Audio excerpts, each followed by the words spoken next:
Tuloy pa rin ang pambabraso ng BBM government laban sa mga Duterte. At ang pambabraso nila ay hindi lamang si impeachment, pati na rin sa kaso ni Bato ay damay si Bato kay Duterte.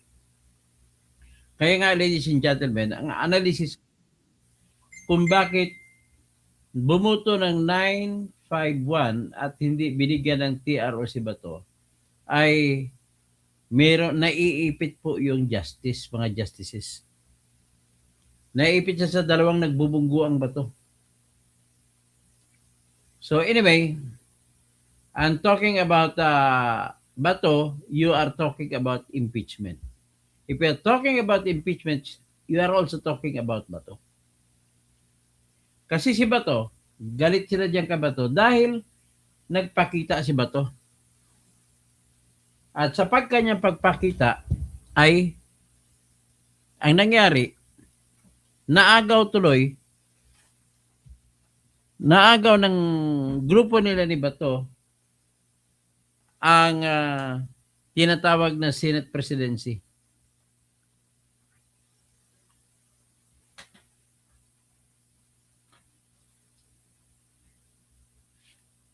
Dali, may nahagilap po yun na ginahanap ko yung aking isang cellphone. Hindi ko makita.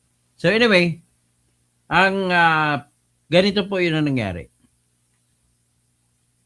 Ang kagandahan lang dito sa decision na to ng Supreme Court ay hindi sila unanimous. Yan ang kagandahan. Hindi sila unanimous laban kay Bato, kundi may 5 na pumabor kay Bato.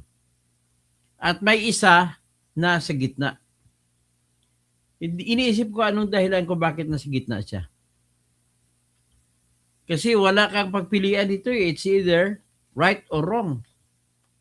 So kung right, dapat bumuto ka ng pabor. Kung wrong, hindi ka bumuto. Ganun lang dapat sana. So anyway, ang nangyari kasi ang tanong doon, dapat bang bigyan ng TRO si Bato? Ang tanong ay masasagot kung masatisfy ang mga pangunahing elemento ng tinatawag na TRO. Unang elemento ay meron bang extreme emergency? Kung tanongin mo kung may extreme emergency sapagkat naaresto siya at hindi siya makareport sa trabaho niya. Ang kasunod na tanong, kung hindi sa pagbigyan, hindi ba maibabalik ang mga kasiraan? Hindi ba maayos ang kasiraan na maidulot sa kanya kung walang TRO? Yan ang mga tanong ng pangunahin. Pangatlong tanong, may karapatan ba siya? At ang karapatan na dapat ay tingnan mo kung may karapatan sa batas. At kung walang karapatan sa batas, automatic out. Pero the fact na may bumuto na 5, nasa yon, ang sa karanasan ko, may karapatan siya kompleto at emergency rin kompleto at nakikita ng mga 5 na bumuto pabor na kung hindi siya bibigyan, may kasiraan na mangyari kay Bato na hindi na mababawi. Saka sakaling Kaya bago pa ng lahat, magpatugtog muna tayo ng ating paboritong kanta para kay Sarah.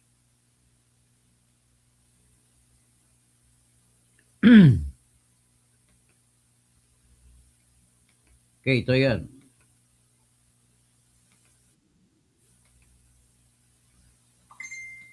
Sara, Sara, wala nang iba. Sara, Sara lang pag-asa. Sara, Sara, siya lang makapakulong. Mga kontraktor ubusin niya. Si BBM Sandro ikulong niya. Si Tamba Zaldi ikulong niya. Tapang at malasakit ibalik para bayan ay manahimik.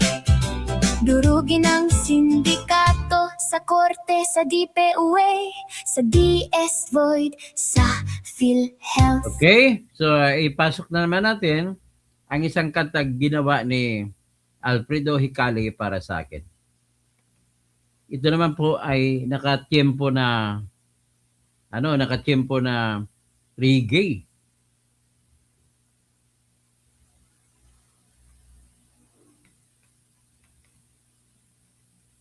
Yan, reggae.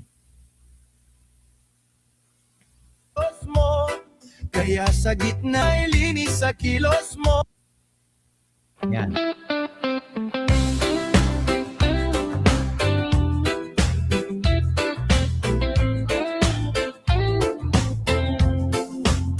Sa gulo ng araw, ikaw ang matibay. Tahimik lang pero laging may saysay. Hindi ka nagyayabang pero alam ng lahat. Kapag ikaw ang nariyan, ligtas ang lakad. Sa bawat usapan may bigat ang dala. Sa bawat pasya mo may tapang at tawa. Kaya kapag napapagod, ikaw ang takbuhan. Kahit maikli ang biro, may laman ang dahilan. Toto Tirador, taong masaligan. Toto Tirador, may prinsipyo ka pa. Ikaw ang idol ko sa katotohanan. Toto Tirador, hindi ka nagbabago. Toto Tirador, Toto Tirador. Kung may mali sa mundo, hindi ka umiwas. Diretso kang magsalita, pero hindi masakit. May dignidad sa tingin, may linis sa kilos mo. Kaya sa gitna ng ingay, ikaw ang totoo. Sa bawat pagkakataon, alam ko ang sagot. Dahil ang pangalan mo ay may kasamang loob.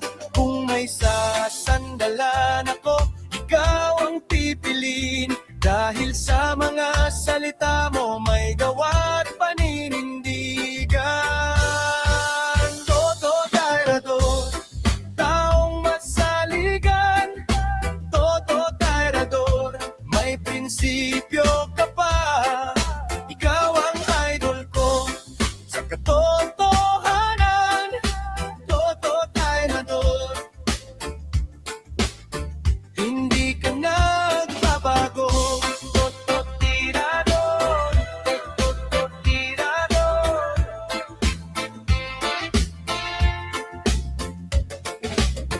Kung dumating man ang bagyo, nandun ka pa rin. Hindi takot humarap sa dapat panindigan. At kung tanungin nila sino ang asahan, ang sagot ko palagi, ikaw ang una riyan. Toto Tirador, taong masaligan.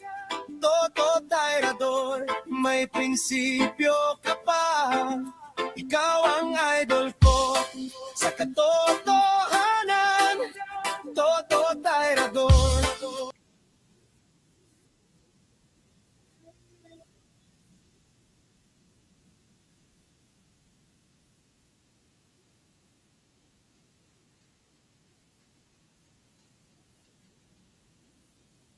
O, yan ha.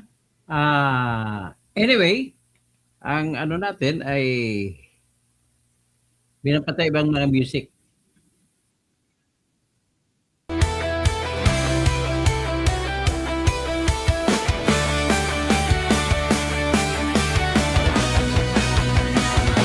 Sa Pilipinas, kilala ang tindi. Hindi kayang bayaran ni numan ang kanyang prinsipyo. Kapag may inapi, siya ang nariyan. Kapag may bayaran, siya ang hadlang. Hindi siya tiklop sa pananakot ng iilan. Hindi siya alila ng sino mang mayaman. Kung ang kapangyarihan nila ay inaabot, puso, hinahawi niya yan mano-mano. Kapag ang taong bayan ang nasasakal, siya ang unang sumusugot, tumatagal. Hindi perang sukatan ng halaga, kundi kung sino ang lumalaban para sa masa. Totoo kasing tirador, totoo kasing tirador, kakampi ng naaapi, kalaban ng sakim na mandarambong. Totoo kasing tirador, totoo kasing tirador, hindi kayang bilhin ang puso niyang matibay.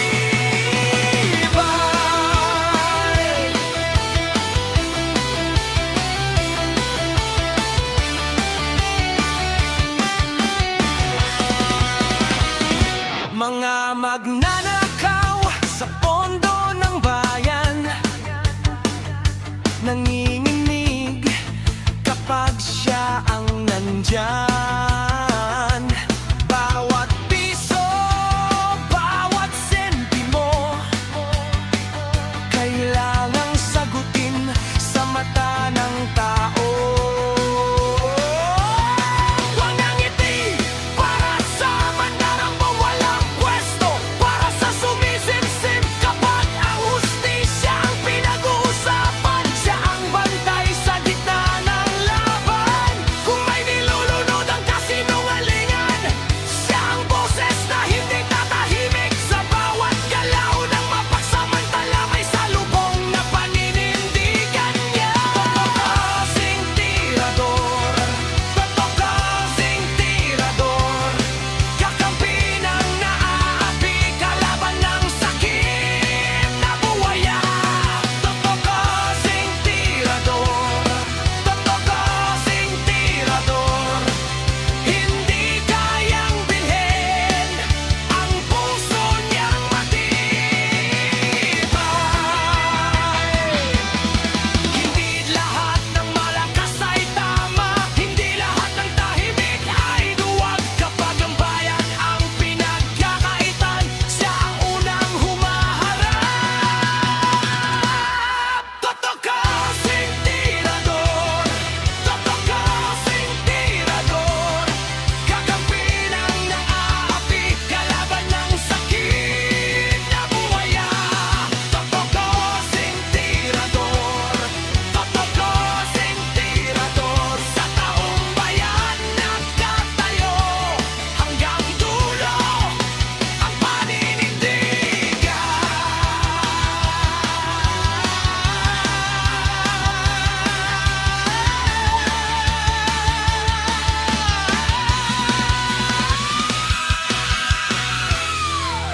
Okay?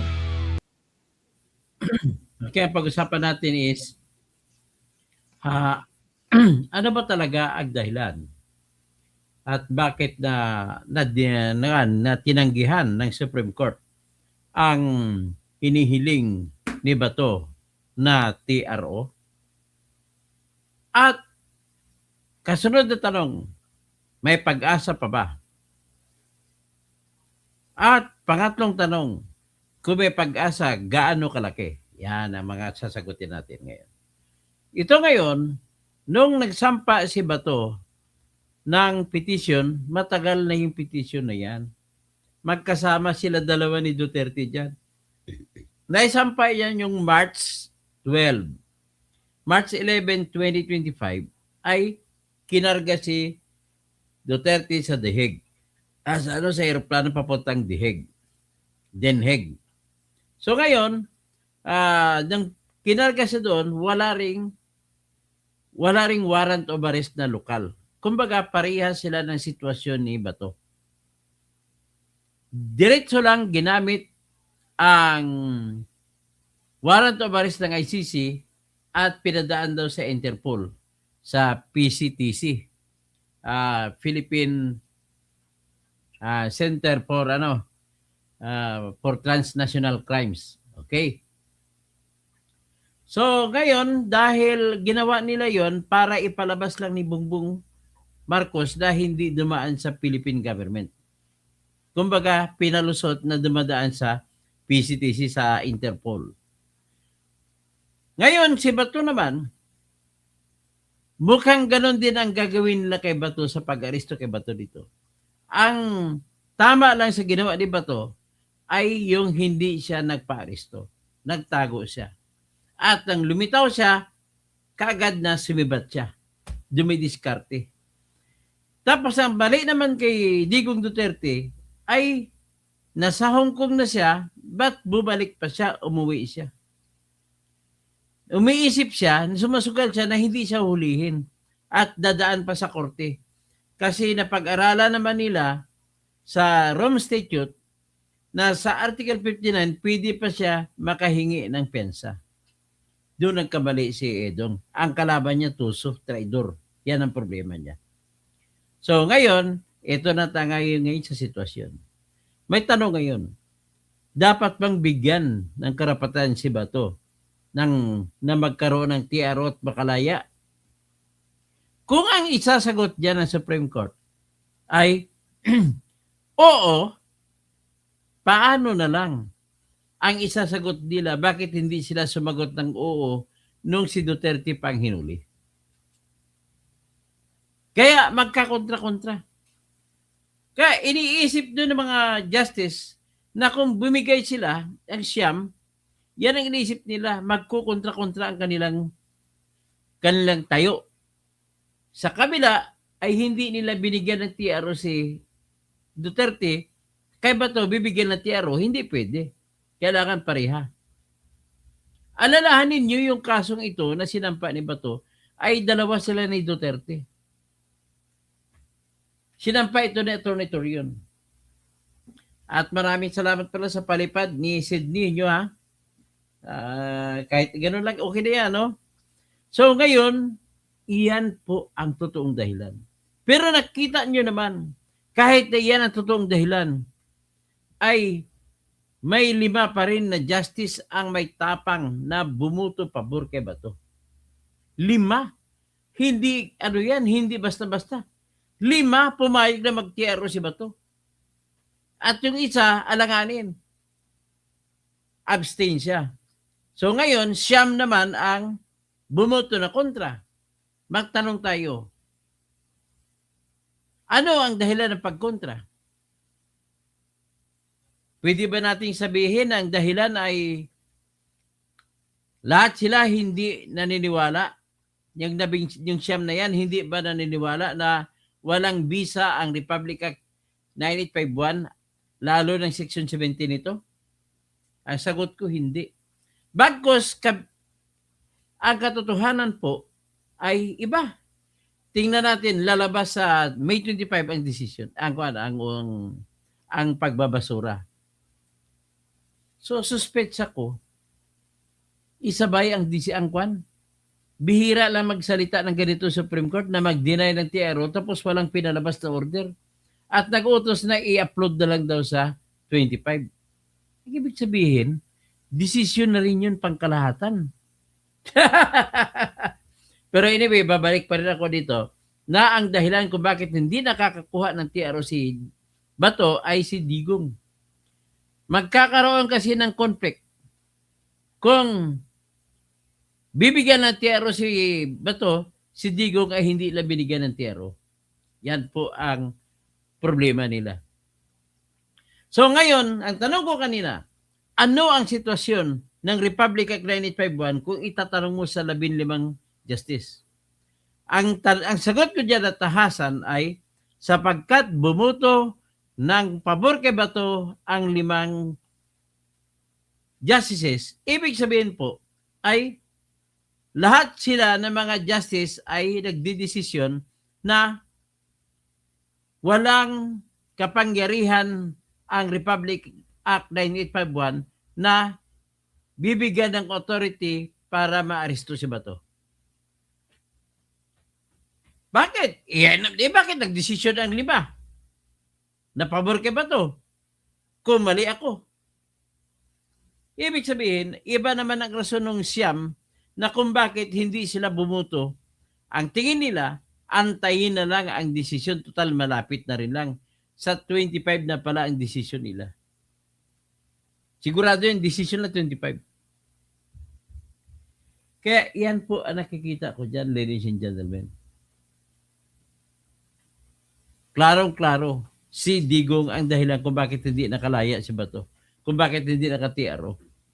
Kasi, kung pagbigyan nila si Bato, maobliga sila na pagbigyan si Digong. Imagine niyo ang sitwasyon. Pag pinagbigyan si Bato, maobliga ngayon ang 15 justices na magdesisyon sa certiorari at prohibition na sinampa pa noong March 12, 2025 at papabor kay Digong. At kung ganun man ang lalabas na kidnapping ang kaso nila ni BBM. Patay tayong bata tayo. Ganun po ang akong nakikita. At magandang umaga po sa inyo mga kababayan. At least, yan po ang sitwasyon. Pero, maasahan pa natin sa may motion for reconsideration pa si Bato isasampa. Pero pwede namang hindi na mag-motion for reconsideration. Kasi ang iniisip ko naman, sa 25, bakit? Hindi ko pa naranasan yung Supreme Court. Nagdesisyon ngayon, pero wala pang pinalabas na kopya ng decision. At sinabi sa May 25, ibig sabihin po, na malaki ang posibilidad na paglabas ng order sa May 25, decision na rin yun. At kung decision yun, sigurado ako na mananalo si Bato. At kung mananalo si Bato, maobliga ang Pilipinas na i-request pabalik si Digong Duterte. Kung hindi, kakasuhan sila ng kidnapping at makukulong sila lahat. Yan po ang nakikita ko dyan. Kaya nung nagdalawang isip ang mga justice nung isang araw, isa lang ibig sabihin, tatawid sila sa kaso ni Digong. At kung pagbigyan nila si Bato, magagalit ang mamamayan sa Supreme Court na bakit hindi pinagbigyan si Digong Duterte. Para yung sitwasyon nila. Abang kaiba lang, huli ngayon si Duterte, si Bato hindi pa. Kaya yan muna ang ating sasabihin siya. Wing Bato, wing buko pala. Hindi nyo pala naintindihan wing buko ang operation ng Supreme Court. Kapag may 5 po na bumuto pabor kay Bato, malaking bagay, napakalaking bagay po yan. Magbabago pa yan yung kahit 2 lang sa 5, sa siya magbabago, patay na panalo na. Bogsadam, magandang umaga. Raymond Ribocas, tapos na ang trabaho ni Las Cañas at Matubato. Kanggarma naman. Okay, Bing Brico Dalangin Ricoredo, tama ka, Doc Toto. Amil Mutalib, tanong, bakit nagpapaloko ang Pinoy sa mga kurap na kawatan? Ayun, kasi ang Pinoy natural na kurap. Naniniwala sa mga kurap, kagaya kay Ben Reclamador. Certified diehard yung 5 na justice. Hindi po. Hindi po ganoon susugal ng justices. Kahit na may bias sila, nananatili sila kung anong rason. Okay, si Sydney. Sino pa? Si Ben Reclamador ulit. Si Chrissy Brooks. Good morning. Sabi niya, good morning. Sino pa? Si Gregorio Babaran. Sayang ka mang Toto. Anong sayang? Walang sayang yan. Ako, lumalaban ako para sa katarungan. Yung katarungan ay tinatapakan nila ni BBM at saka mga kampi niya, mga kakamping, mga dilaw, mga makakaliwa. Makamura, masikmura kaya nang isina isusuko ang jurisdiction. Ang problema, ipit talaga sila, Romel. Ipit na ipit ang Supreme Court Justices. Kung pumabor sila decision kay Bato, na problema sila kung anong gagawin kasi hindi na pinaboran si Duterte. So kung pumabor, sabihin, magkaroon na ngayon ng kasong kidnapping laban sa mga nanghuli kay Duterte. Okay? Hello. Pakisagot ang kapatid ni JJ Zapata. Hey. Ayan. Sumasayaw ang aking ang aking apo. Okay? Tatawag na lang tayo. You say goodbye to them. Subscribe, like. Say goodbye to them. and subscribe Ah. and share. Okay? Okay, ang gagawin natin, si anti-scammer. Good morning, attorney. I know. I-live, ipipick up ko. I know your point. Problema lang, di porkit 5 ang bumoto ng pabor sa Tiaro ni Bato, means tama na agad. Ganon po yun ang kalakaran. Okay? Sinasabi ko lang sa inyo. Kahit itanong nyo sa kaya nalagay sila sa balag ng alanganin. Sabi naman, sino pa ba? So, antayin na lang natin, no? Antayin na lang natin. Siguro patugtog muna ako. Wait, tatakaw.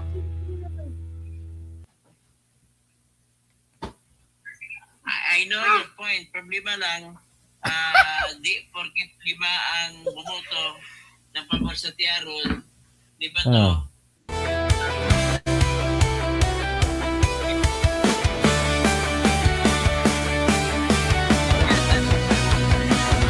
Sa Pilipinas, kilala ang tindi. Hindi kayang bayaran ni numan ang kanyang prinsipyo. Kapag may inapi, siya ang nariyan.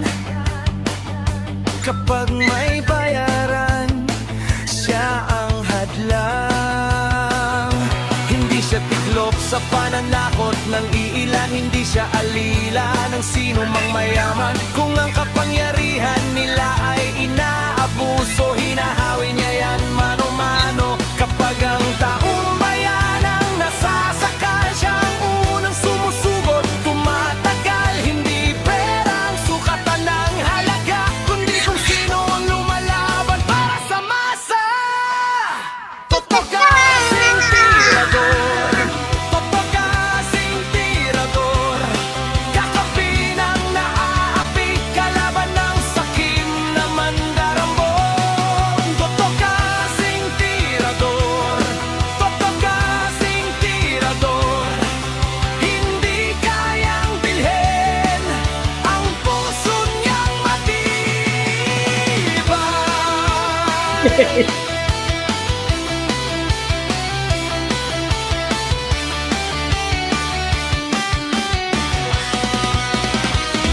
Mga magnanakaw sa pondo ng bayan, nanginginig kapag siya ang nandyan.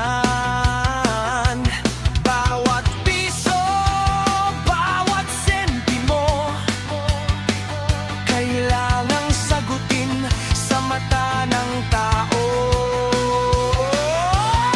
Walang ngiti para sa mandarambong walang pwesto, para sa sumisimsim kapag ang hustisya ang pinag-uusapan. Siya ang bantay sa gitna ng laban. Kung may nilulunod ang kasinungalingan, siya ang boses na hindi tatahimik. Sa bawat galaw ng mapagsamantala may salubong na paninindigan niya. Totoo kasing tirador, totoo kasing tirador. Kakampi ng naaapi, kalaban ng sakit na buwaya. Totoo kasing tirador, totoo kasing tirador. Hindi kayang bilhin ang puso niyang matibay.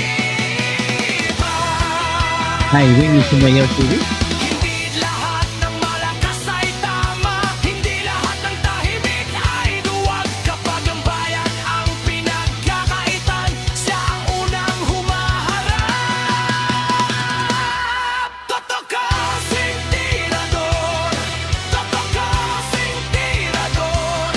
Kakampi ng naaapi, kalaban ng sakit na buwaya.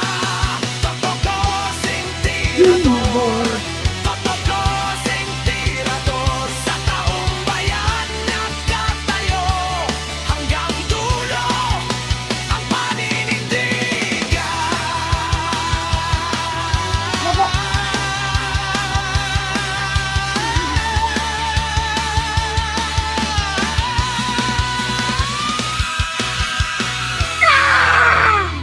Thank you, thank you, thank you, thank you, thank you, thank you.